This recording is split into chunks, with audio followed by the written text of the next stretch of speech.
Bonjour à toutes et à tous, je suis le docteur Jean-Philippe Estrade et je vous souhaite la bienvenue dans cette série d'informations autour de l'endométriose dans le cadre de l'application MyEndoApp, application de dépistage digital et de gestion de l'endométriose.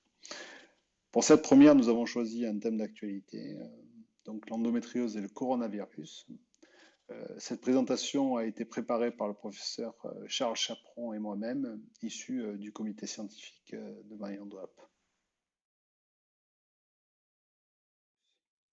Un petit mot sur le coronavirus, également appelé Covid-19. Il s'agit d'un virus à ARN qui est responsable d'un syndrome respiratoire aigu et sévère, le SRAS. Les signes sont peu spécifiques, fièvre, toux, fatigue, difficultés respiratoires, mais également maux de tête, perte du goût et de l'odorat qui est le signe le plus spécifique qui peut annoncer la maladie. Des maux de gorge, courbatures, parfois diarrhée. La durée d'incubation est de 3 à 5 jours jusqu'à 14 jours. Et la contagion se fait en face à face en général pendant au moins 15 minutes par la projection de gouttelettes. L'évolution de la maladie est importante à connaître car, comme vous le savez, finalement, peu de patients vont vraiment avoir des symptômes et d'hospitalisation. 86% des patients seront quasiment asymptomatiques ou symptômes légers.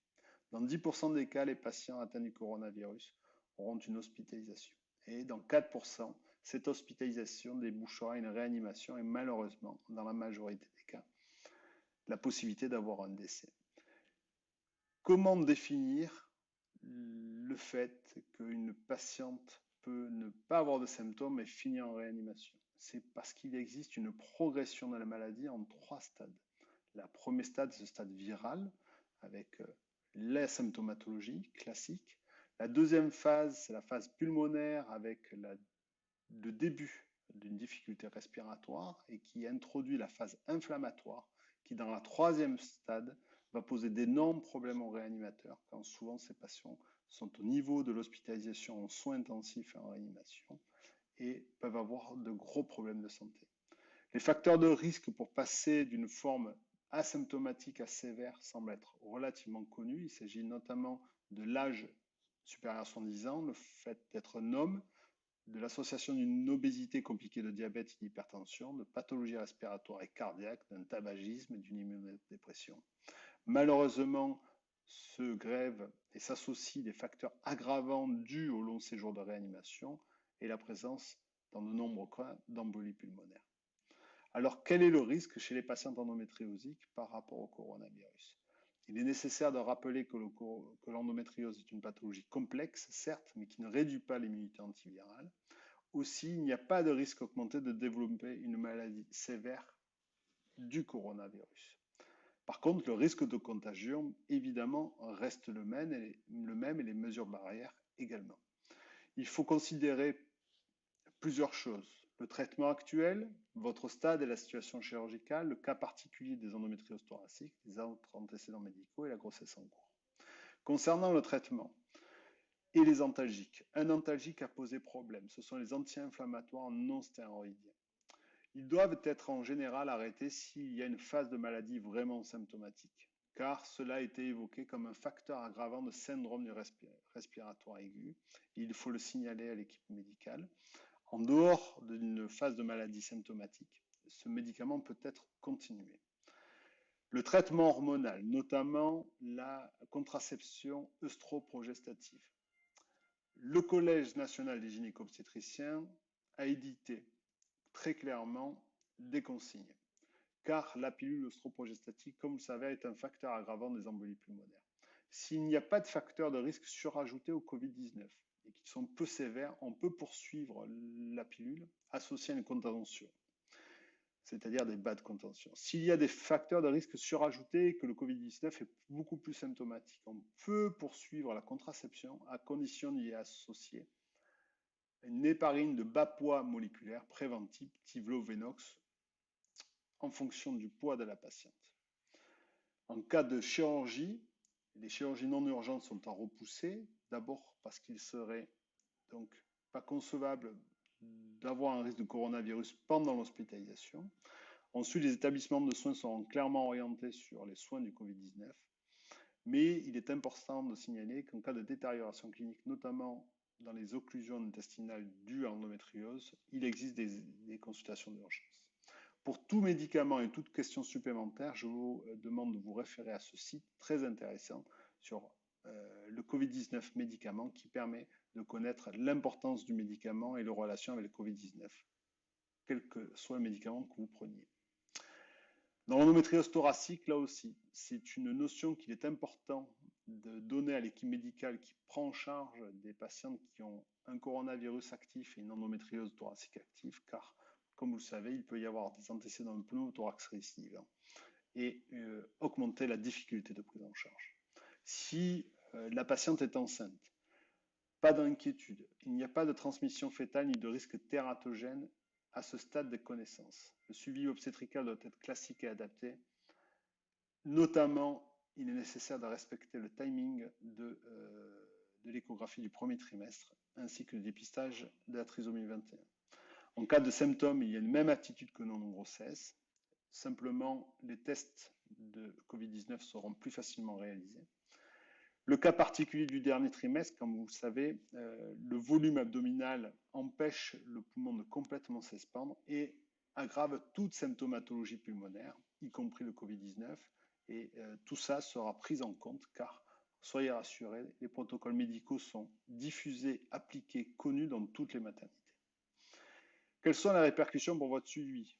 Elles sont très importantes, vous le savez. Le problème, c'est que le coronavirus est une charge énorme sur le système de soins français public et privé, qui va prioriser les activités de soins et qui va également écarter certains médecins et soignants eux-mêmes atteints de coronavirus.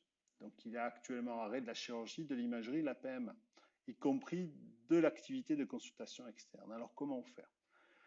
L'État permet la généralisation de la téléconsultation, ce qui est une bonne chose pour aujourd'hui et peut-être pour l'avenir. Permet de réaliser un suivi des patientes connues et également l'accueil de nouvelles patientes pour un diagnostic à l'interrogatoire et la prescription de traitements pour soulager les patientes. Il va y avoir une autorisation et il y a une autorisation de prolongation du traitement directement pendant la pharmacie, même si les ordonnances sont périmées. Il y a également une activité d'urgence gynécologique qui est maintenue dans les établissements de soins, ainsi que les consultations physiques. Et je vous demande à ce moment-là de vous rapprocher de votre centre habituel pour connaître les ouvertures possibles. Alors, aujourd'hui, les médecins se dirigent vers la modalité de reprise d'activité médicale. Seuls sont autorisés légalement les consultations et les soins ne pouvant être assurés à distance et ne pouvant être différés, notamment pour les affections longue durée. Cependant, la DGOS et le Conseil de l'Ordre demandent de maintenir le lien avec les patients chroniques, donc l'endométriose. Raison pour laquelle il y a une vraie réflexion actuelle.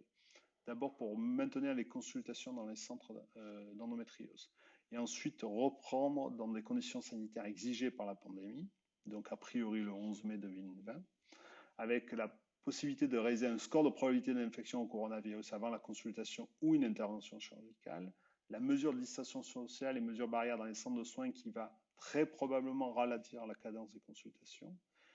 La reprise du chirurgical est évoquée, elle se fera en fonction des capacités des établissements de soins et actuellement, pas tous les établissements de soins sont impliqués à hauteur égale dans la lutte contre le Covid-19. La reprise de la PMA est possible, mais elle se fera en fonction de l'agence de biomédecine qui inclut, en plus de l'organisation des soins, l'organisation de la biologie embryonnaire dans un cadre d'infection épidémique virale, ce qui n'est pas simple. Enfin, et avant de conclure, je vous demanderai d'étudier ce même combat qui est la résilience entre le coronavirus et l'endométriose. Même si les deux n'ont finalement pas tellement de rapport, ils ont la possibilité de réveiller en nous cette capacité à faire face à une situation difficile et génératrice de stress. Raison pour laquelle je vous demande de profiter de ce moment particulier pour améliorer son éducation thérapeutique, sites, livres, associations, débuter peut-être sur des applications de yoga et de pilates qui sont très utiles dans la réhabilitation et enfin adopter son alimentation. Je vous laisse ici quelques exemples de livres qui sont tout à fait téléchargeables en ligne sur les stores. En conclusion, je le rappelle, l'endométriose n'est pas un facteur de risque pour le coronavirus au stade de maladie et notamment de maladies pulmonaires. Il faut bien sûr adapter son traitement et son suivi, ne pas retarder une urgence. Il existe dans les établissements de soins des parcours Covid+ et Covid-.